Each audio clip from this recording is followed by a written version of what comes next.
down and have the family deal and whatever else, and I had these surgeries, and as of yesterday, I've been taking this medication, which I can eat pea soup for 24 days a month and put on 10 pounds.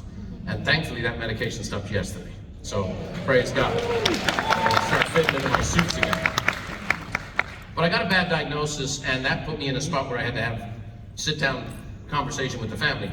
And I'm sure there's people in this room who have been through this, and that'll smarten you up a little bit. Now, it didn't radically change everything for me, because I always felt like I was living an on-purpose life, but all of a sudden it was like, I'm sitting down with the kids, I have all my ducks in a row and this and that and the other, but hey, that was not a fun time. But it was a galvanizing time for me and my crew. The second thing was a passing.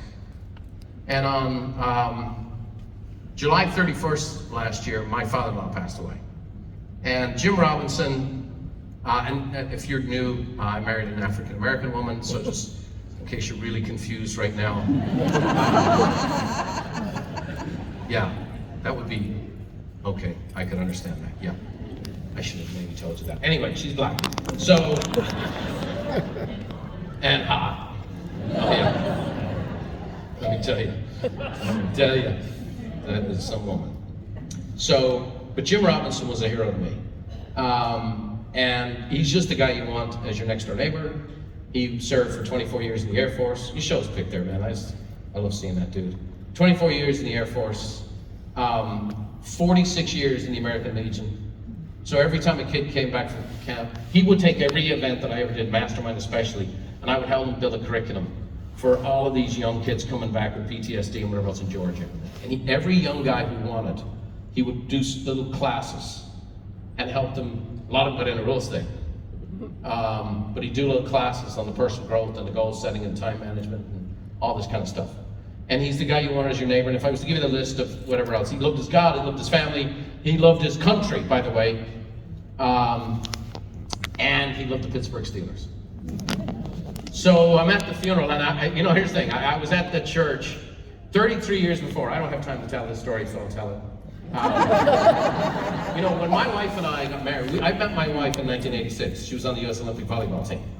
Okay, she couldn't make the Irish team because her blood alcohol level didn't qualify. And so I fall head over heels for this gal, and her not so much. And she was God, volleyball, and nothing else. But I unleashed over the course of 3 years. My own Do It Now campaign.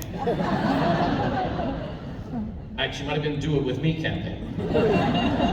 And I would write her notes, and I did lots of Popeyes. I can't tell you the amount of U.S. Olympic volleyball practices I sat through. And I didn't know how to kick the ball or anything. And I would call her, and I would take her out, and I used that system. And after 3.5 years, like all clients, I closed that deal. So, I'm at the funeral. Well, before that, when I went to court her, it was guess who's coming to dinner. Yeah. In 1987, 2% of all marriages in the United States were interracial. And of those, 2% were where the male was white. So when I went down to Georgia, they passed a white guy can't marry a black gal law in 1979. I was there 7 years later.